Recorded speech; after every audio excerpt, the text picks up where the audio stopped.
Why are women so argumentative? We find any and everything to argue over except something constructive. In fact, we don't consider it a good time unless we've been arguing and fighting with someone over something. We argue in defense of being single mothers. We argue in defense of cursing every other word and being whores because the men do it too. And we argue against accountability for our own actions. And we hide behind God and Jesus to do that with. Only God can judge me. They define themselves by conflict and not by who they're building with. 14 years ago, my grandfather was in the hospital dying. All of his children came to the hospital, 6 men and 2 women, and they were in the corridor discussing his care. And it was the 2 females that got into an argument over my grandfather's care.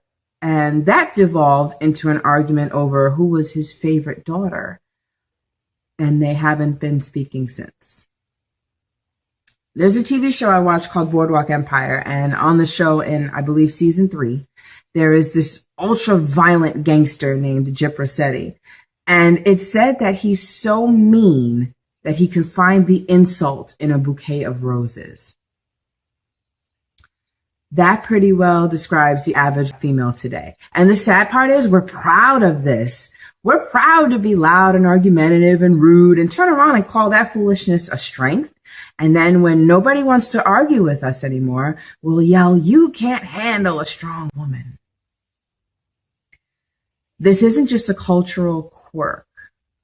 This illustrates a fundamental difference between the way women handle conflict and the way the rest of the world does.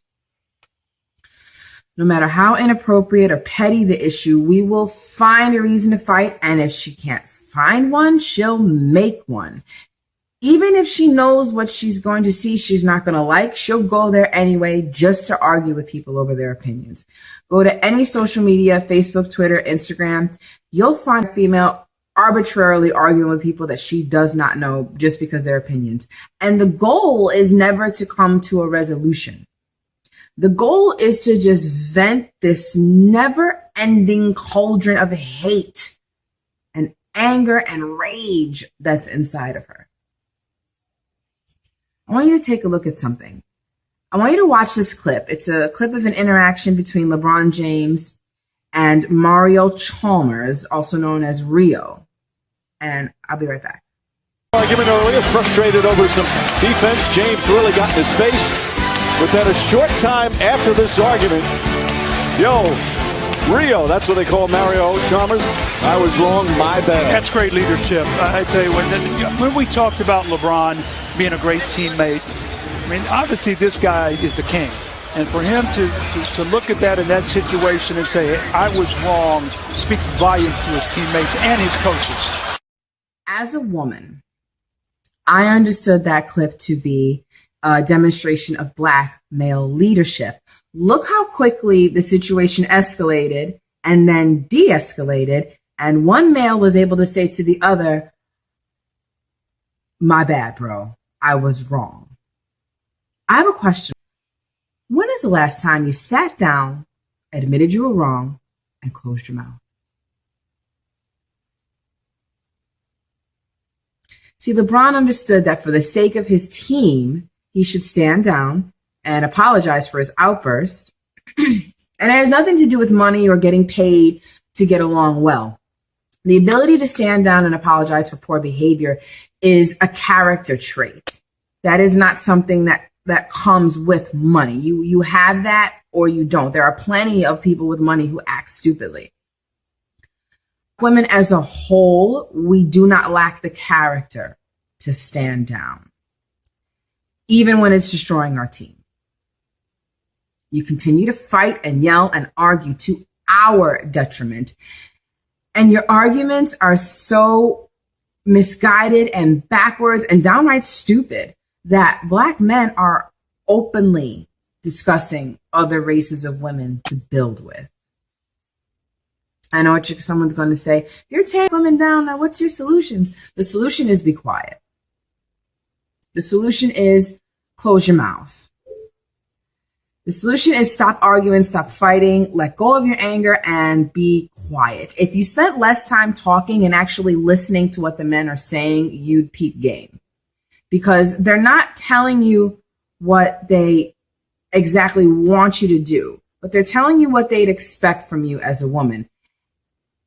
And you're too busy being a hate monger and a brat to absorb it. Black men in general are tired of us. This argumentative thing you've got going, which, by the way, you don't pull with white men, is pushing black men away from you, and it's not getting you anywhere. This is one of the reasons we got a race full of baby mamas, and 50% of women have herpes, and no husband. At this point, black men are just tolerating us. They love us. They want to produce black families. But let's be honest, we've been overrun by hood rat slut culture. And as a whole, we are an undesirable group of women. My question is, why? Why are you so angry? What makes you so uptight you can't let anything go?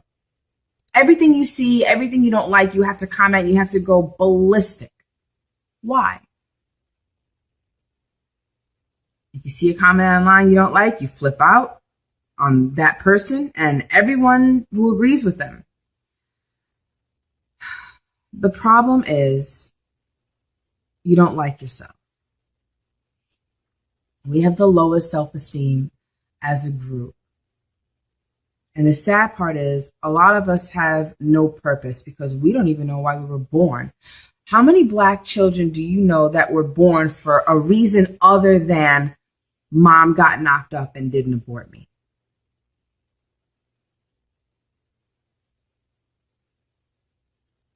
I don't care what white women do, and I don't care that white women do it too because their bastard baby rate is not 75%, so I don't care.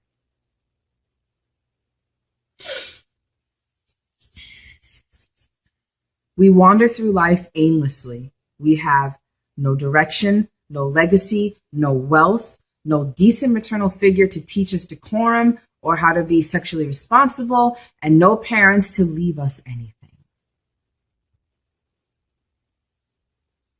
With no point and no direction, we have all the time in the world to sit on the internet and argue and yell and scream and go on an hours-long tirade with people we disagree with. You only get one life. Why would you spend it arguing?